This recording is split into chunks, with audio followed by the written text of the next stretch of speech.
Assalamualaikum warahmatullahi wabarakatuh. Yang terhormat Bapak Ibu dosen penguji ujian kinerja. Perkenalkan, nama saya Eka Nur Asih dengan NIM RTA 2G 825229. Peserta PPG dalam jabatan Guru Madrasah Umum Kementerian Agama tahun 2025 di LPTK Universitas Jambi. Pada hari Kamis 28 Agustus 2025. Saya melakukan ujian kinerja di MA Ghazaliyah Darussalam di kelas 11, mata pelajaran Bahasa Indonesia, materi tentang langkah-langkah penulisan teks argumentatif dan pola pengembangan paragrafnya. Demikian perkenalan dari saya. Terima kasih atas perhatian Bapak Ibu dosen penguji. Wassalamualaikum warahmatullahi wabarakatuh.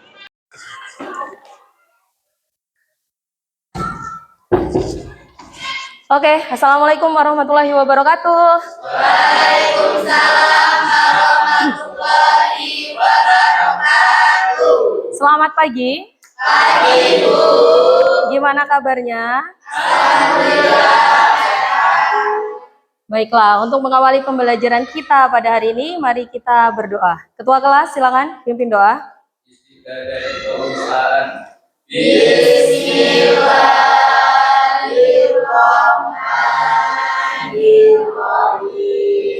Amin ya rabbal alamin. Amin. Karena ini masih bernuansa 17 Agustusan ya, dan semangat kemerdekaan masih terasa, mari kita menyanyikan salah satu lagu nasional yang sangat membara begitu. Masih pada hafal tentang lagu Halo Halo Bandung? Masih. Mari kita menyanyikan lagu Halo Halo Bandung terlebih dahulu. Silakan berdiri.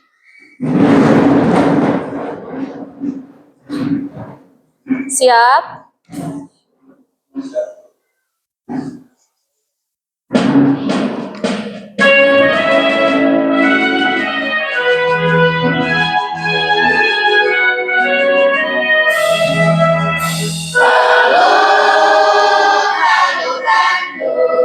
Sekarang telah menjadi lautan api, mari Bu rebut kembali. Oke, terima kasih. Silakan duduk kembali. Baiklah, sebelum kita memulai pembelajaran kita pada hari ini, Ibu mau bertanya tentang kehadirannya. Apakah kelas ini semuanya hadir atau ada teman yang tidak masuk? Hadir semua. Bagus. Pertahankan ya. Oke. Nah, ini adalah kesepakatan kelas kita ketika kita belajar tentang bahasa Indonesia. Yang pertama, datang tepat waktu 5 menit sebelum pembelajaran. Tadi ada yang telat? Tidak. Bagus. Yang kedua, kelas dalam keadaan bersih dan siap digunakan. Ada sampah tidak di kiri kanan? Oke, bagus. Yang ketiga, fokus, penuh, dan proaktif dalam pembelajaran dengan berani bertanya, aktif berdiskusi, dan mencoba menjawab pertanyaan. Jadi nanti kalau kita ada diskusi, ada pertanyaan, tolong lebih aktif dalam menanggapinya ya. Selanjutnya, ada yang masih ingat kita kemarin belajar tentang apa? Masih? Belajar tentang apa? Teks argumentasi. Ada yang bisa membantu Ibu? Kita mengingat kembali materi kemarin, apa saja yang sudah kita pelajari? Silakan. Oke, silakan Irfan. Jadi teks argumentasi adalah jenis teks yang berisi tentang pendapat, argumen, disertai dengan alasan, bukti, dan data yang relevan agar pembaca setuju dengan pendapat penulis. Oke, bagus. Ada lagi yang mau menanggapi? Oke. Ciri-ciri teks argumentasi adalah yang pertama, berisi pendapat pribadi penulis tentang suatu masalah. Yang kedua, memerlukan data faktual seperti statistik, teori ahli, hasil penelitian, atau contoh peristiwa data sebagai bukti penguat.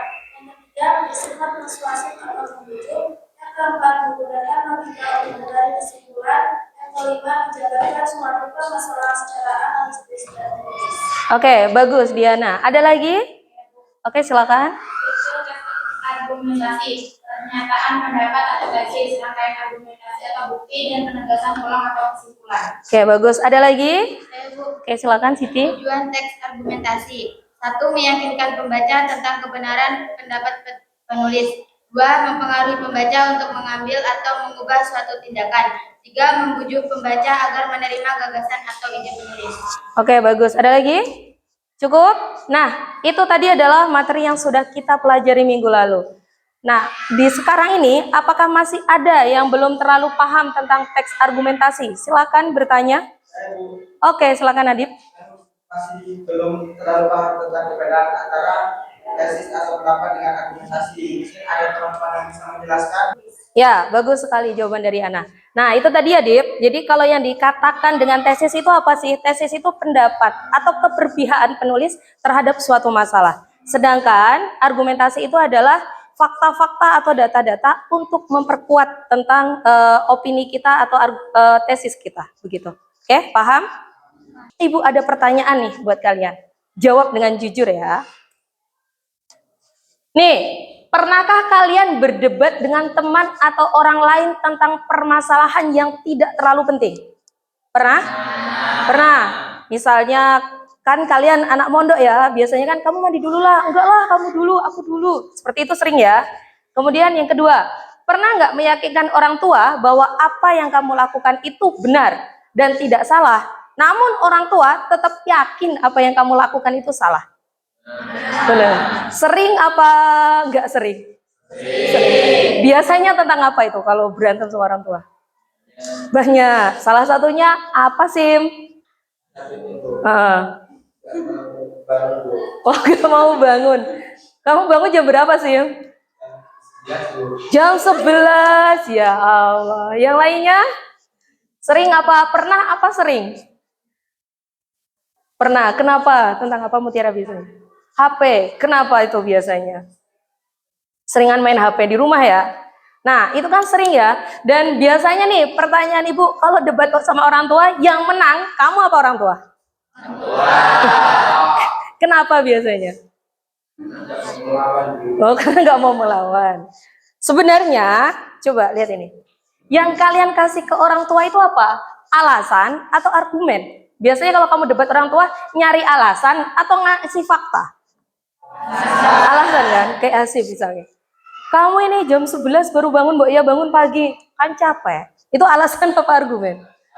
Alasan. Nah, karena tidak diberikan argumen, maka kita biasanya sering kalah kalau berdebat sama orang tua. Selanjutnya, untuk membedakan fakta sama opini. Coba. Ada kasus nih, ada kalimat nih. Ketika aku dewasa, aku akan menikah dengan lelaki yang kucintai. Nah, kira-kira nih, coba dipikirkan. Itu termasuk fakta atau opini ya? Opini. Opini? Kenapa?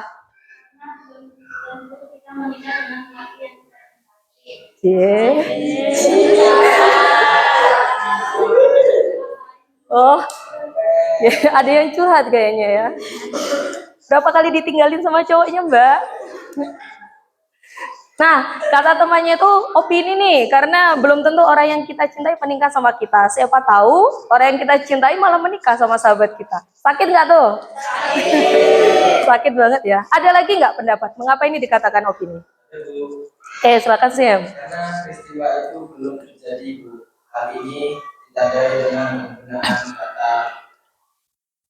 Ya, nah ini dikatakan opini karena belum terjadi. Ditandai dengan kata apa? Kata Hashim karena ditandai dengan kata akan. Berarti akan itu sesuatu hal yang belum terjadi. Sehingga itu dikatakan sebagai opini. Nah, seringkali kita merasa bahwa pembicaraan kita itu tidak didengar oleh orang lain. Padahal apa yang kita katakan itu benar. Maka kalian tidak perlu merasa gundah tentang hal tersebut. Karena ada satu quote yang bagus ini. Coba kalian dengar, lihat. Pernah merasa tidak didengar? Pernah. Itu seringkali bukan karena ide kita yang buruk, tapi cara penyampaiannya yang kurang tepat. Mari kita perbaiki cara kita menyampaikan pendapat mulai dari hari ini. Jadi, supaya apa yang kita omongkan lebih didengar orang, mari kita belajar tentang teks argumentasi ini hari ini. Oke? Siap untuk belajar? Siap. Nah, tujuan kita hari ini belajar adalah menulis sebuah teks argumentasi yang utuh, koheren, dan sesuai dengan struktur serta kaidah kebahasaannya dengan pola pengembangan paragraf yang tepat. Yang kedua, mengidentifikasi struktur dan menganalisis pola pengembangan paragraf, sebab akibat, generalisasi, contoh ilustrasi, dan perbandingan dalam teks argumentasi yang diberikan. Selanjutnya, menunjukkan sikap kritis dan logis dalam menyusun argumen dan bukti pendukung. Menulis teks argumentasi adalah yang pertama, menentukan topik dan masalah. Pertama, pilihlah topik yang argumentatif. Maksudnya itu apa? Memungkinkan adanya perbedaan pendapat. Seperti itu. Kalau kamu mengatakan bahwa bulan itu munculnya ketika malam hari, itu kira-kira bisa diperdebatkan apa enggak? Enggak. Mungkin enggak bulan munculnya siang hari? Nah, enggak. Maka itu tidak tepat kalau digunakan dalam teks argumentasi. Nah, dalam argumentasi itu lebih baik memunculkan ide-ide yang kira-kira ketika dilempar ke umum itu bisa menimbulkan perdebatan pro dan kontra. Selanjutnya, merumuskan tesis atau pendapat, opini kita tadi, seperti yang ditanyakan oleh Adib dan diterangkan oleh si Ana tadi. Nah, tesis itu apa? Inti dari argumen Anda atau inti dari argumen kamu. Ini adalah posisi atau pendapat utama kamu, ingin mempertahankan pendapat yang ada atau justru ingin melawan pendapat yang ada. Misalnya seperti itu. Contoh nih, di lingkungan kita itu kan ada perdebatan ya. Contohnya, kita boleh nggak sih membawa handphone di sekolah? Selanjutnya, mengumpulkan bukti dan data. Nah, sebuah argumen tanpa bukti itu adalah opini kosong. Atau dalam peribahasa, pernah mendengar peribahasa tong kosong nyaring bunyinya? Pernah. Artinya apa? Nggak tahu. Pernah dengar tapi nggak tahu artinya. Kalian tahu tong? Tahu ya. Kalau dipukul itu kira-kira berbunyi nggak? Tapi kalau isinya penuh, bunyi nggak ketika dipukul?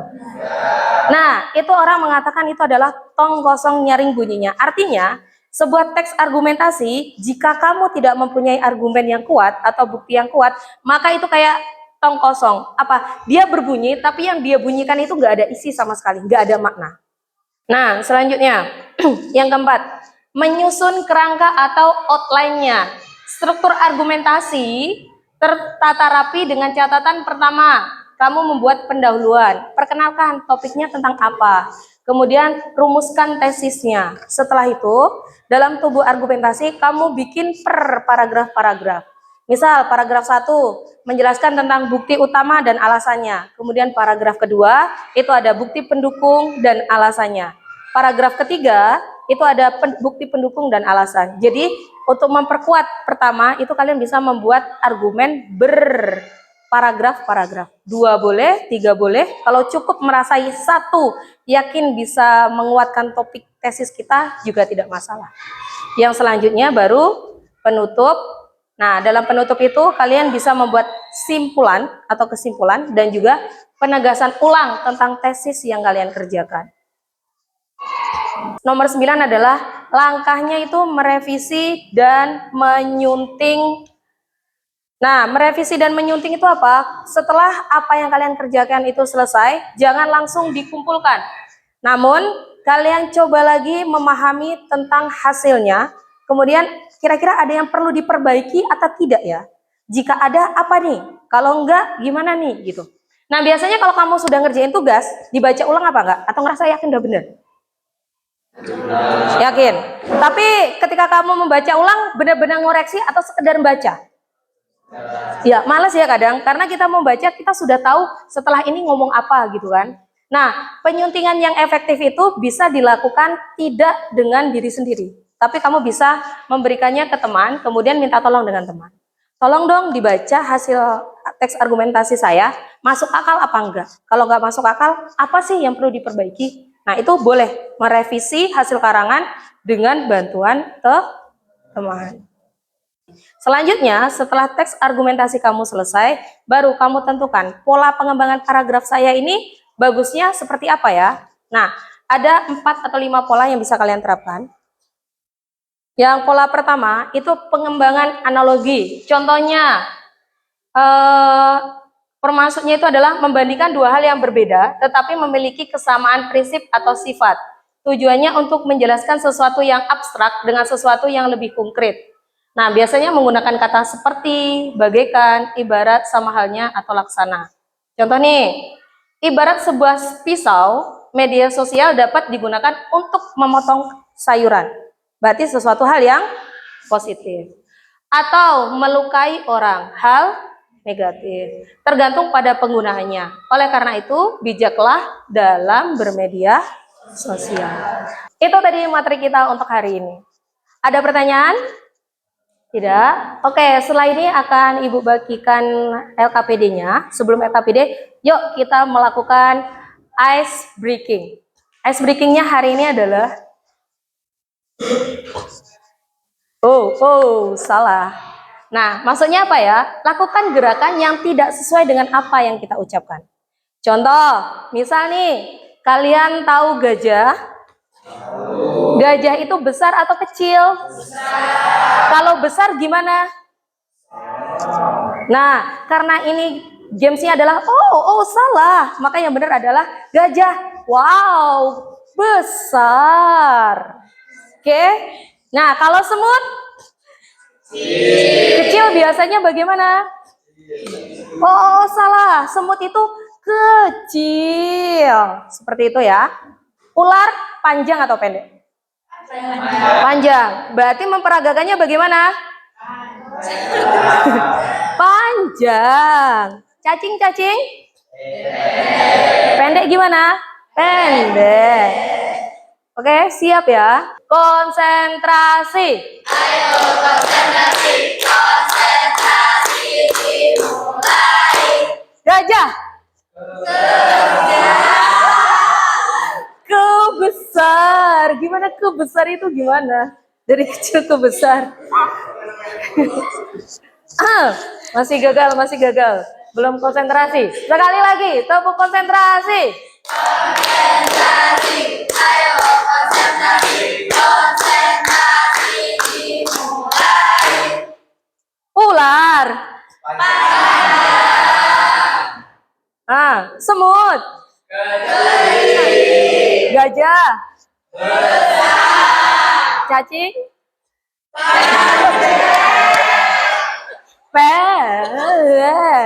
Gimana? Sekali lagi ya. Nanti kalau temannya ada yang salah, kamu cubit pipinya. Konsentrasi. Oke? Kita coba ya. Dah, kita mulai. Tepuk konsentrasi. Ayo konsentrasi dimulai. Cacing. Gajah. Semut. Semut. Ular. Ya, oke, tepuk tangan untuk kita. Nah, sudah oke? Sudah melek lagi? Sudah. Nah, hari ini Ibu akan membagi kalian menjadi beberapa kelompok. Kalian ada ber-16 ya. Nah, silakan bentuk menjadi 4 kelompok dan untuk yang laki-laki bikin 1 kelompok saja. Yang perempuan silakan berempat-empat duduknya dalam 1 kelompok. Mejanya boleh disusun seperti meja berdiskusi. Silakan. Bebas ya, silakan pilih temannya sendiri. Nah, ini adalah LKPD pembelajaran kalian.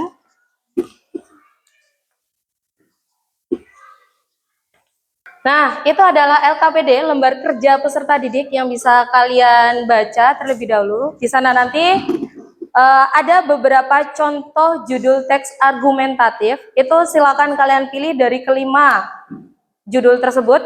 Pilihlah salah satu. Nah, setelah selesai kalian memilih salah satunya, Kalian coba membuat teks argumentasi tersebut dengan teman satu kelompoknya. Setelah selesai nanti, silakan teks argumentasi yang telah kalian bikin itu dioper ke teman lain supaya teman lain bisa mengoreksi tentang struktur kebahasaannya dan juga pola pengembangan paragrafnya. Seperti itu. Kelompok 1, apa judul yang kalian pilih? Krisis identitas pada masa pubertas. Oke, berarti judul yang kelima ya. Kelompok 2? Dampak negatif media sosial terhadap perilaku agresif dan bullying di kalangan remaja.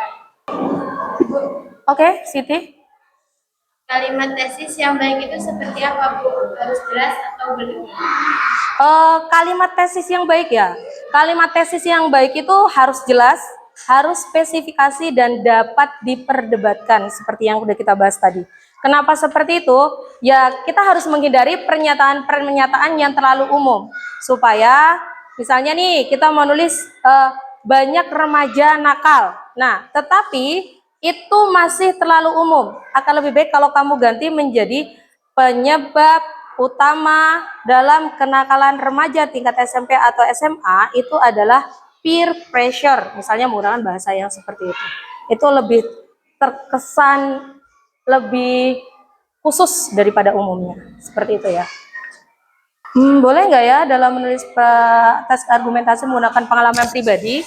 Boleh sih boleh, tidak dilarang. Tapi akan lebih baik jika fakta atau data yang kita dapatkan itu merupakan fakta atau data yang bersifatnya universal dari penelitian-penelitian misalnya, atau memang dari berita yang skalanya besar seperti itu untuk lebih meyakinkan.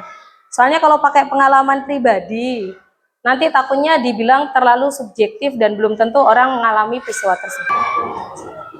Sepakat dengan itu? Sepakat. Kenapa? Apakah benar teman sebaya itu bisa menyebabkan kita berperilaku nakal? Bisa. Lebih banyak atau tidak? Lebih banyak dari teman sebaya atau lingkungan kalau menurut kamu? Lingkungan. Kenapa memilih teman sebaya? Pernah lihat temannya berkelakuan nakal karena ngikutin teman ya? Banyak atau sedikit? Biasanya kenakalan apa yang dia dilakukan oleh teman? Bolos sekolah. Apa? Bulian. Oke. Oke, bagus. Nah, lebih banyak perkuat bukti-bukti seperti itu ya, biar lebih logis. Perilaku menyimpang apa yang pernah kamu lakukan? Contoh, Hasim. Nakalnya itu kayak gimana? Jangan-jangan kamu suka bully ya? Oh enggak. Kenakalan apa yang bisa dilakukan? Jarang masuk. Oh, biang kerok bolos ini berarti. Irwan apa biasanya? Tidur di kelas. Ngapa? Kebanyakan bergadang kamu? Gosipin orang pula itu? Gibah. Aduh, dikurang-kurangin ya. Enggak bisa katanya. Bisa. Dikit-dikit banyakin lah. Apa Valen? Sering bolos sekolah. Oh, telat. Karena ya gibah malam sama si Irfan itu. Diep apa Diep? Hah?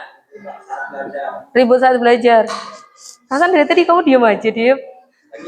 Lagi apa? Lagi patah hati. Jangan-jangan yang diomongin anak tadi kamu ya Diep?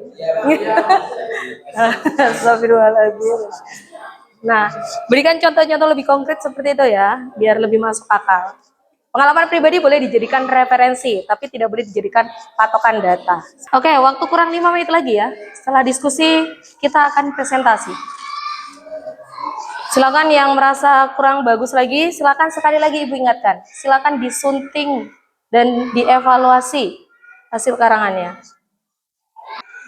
Jika sudah, maka bukunya silakan dioper kelompok 1 bertukar saja buku dengan kelompok 2. Nah, kemudian hasil dari teks argumentasi teman-teman itu silakan kalian analisis strukturnya, kemudian apa kelebihan dan kekurangan dari teks argumentasi yang telah dibuat oleh teman kelompok lain. Silakan diskusi kembali. Betul. Nah, nanti silakan dianalisis. Ini kan ada teksnya. Nanti kamu pahami lagi strukturnya, apa kekurangannya dan apa kelebihannya. Dicatat, kemudian nanti itu yang dipresentasikan di depan. Oke. Topik yang diangkat sangat relevan dengan kehidupan remaja masa kini. Apresiasi kritik positif. Pendekatan yang digunakan sangat psikologis dan mendalam, menunjukkan kemampuan penulis untuk menganalisis akar permasalahan di balik tindakan penakalan remaja.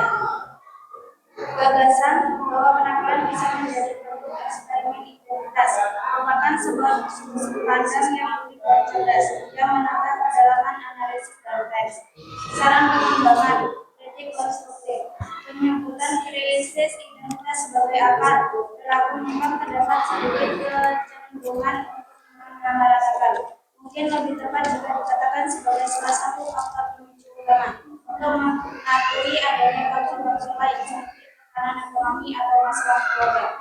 Sangat disayangkan bahwa solusi yang ditawarkan di bagian penegasan ulang rasa atau ide untuk mengeksplorasi bakat dan minat akan lebih kuat jika disertai dengan contoh program sekolah atau komunitas yang bisa diikuti, sehingga memberikan jalan keluar yang lebih nyata bagi Oke, terima kasih kelompok 2. Silakan tepuk tangan juga untuk kelompok 2. Nah, selanjutnya di LKPD kalian halaman 3 dan 4 itu ada soal evaluasi untuk pembelajaran kita hari ini. Silakan kerjakan. Kemudian kalau sudah selesai kumpulkan bersamaan dengan LKPD-nya.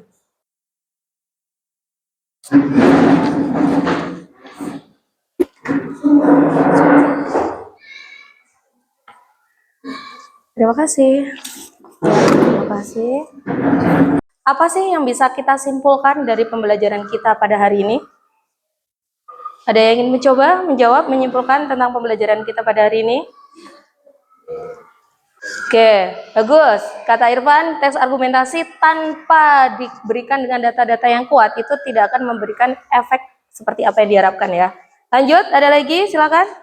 Oke, kelompok 2. Kami sepakat bahwa keberadaan fakta dan data yang valid adalah unsur penentu kredibilitas sebuah teks argumentasi.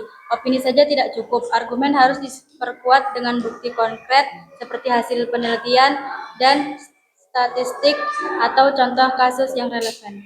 Oke, nah itu adalah kesimpulan kita pada hari ini. Pembelajaran kita intinya adalah sebuah teks argumentasi tanpa ada bukti yang berupa fakta itu hanya tidak bisa dibuktikan kekredibilitasannya ya. Kemudian kita juga harus menghargai sudut pandang dari seorang penulis. Nah, itu adalah pelajaran kita pada hari ini. Nah, dikaitkan dengan kehidupan kita saat ini, apa sih refleksi yang sesuai antara teks argumentasi itu dengan kehidupan kita pada saat ini? Oke, silakan Siti. Saya menyadari bahwa selama ini saya terlalu fokus pada pendapat sendiri dan kurang mendengarkan pendapat orang lain.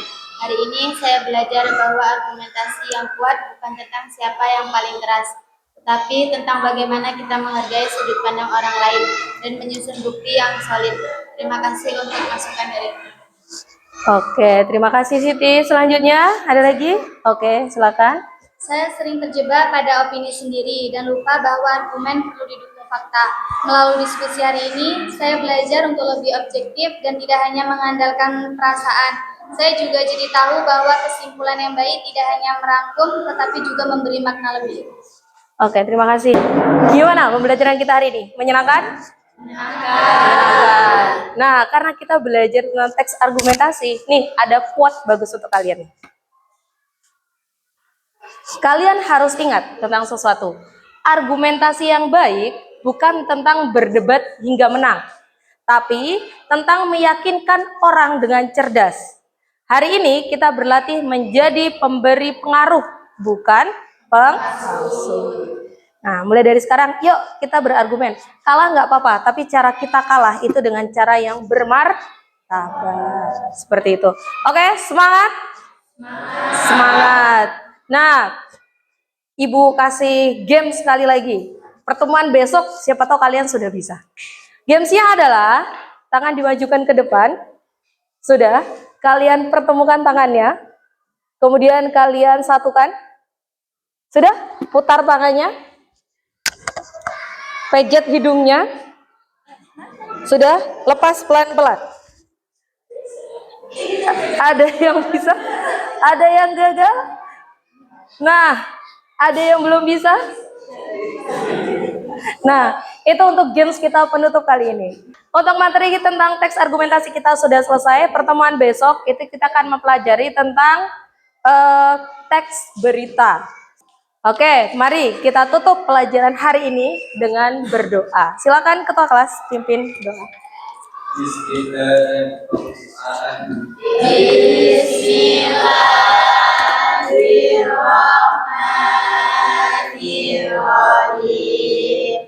Oke, terima kasih. Kalian adalah anak yang hebat, berani berpikir kritis, dan juga mau berargumentasi dengan cerdas. Ibu akhiri, wabillahi taufiq wal hidayah. Wassalamualaikum warahmatullahi wabarakatuh. Waalaikumsalam warahmatullahi wabarakatuh.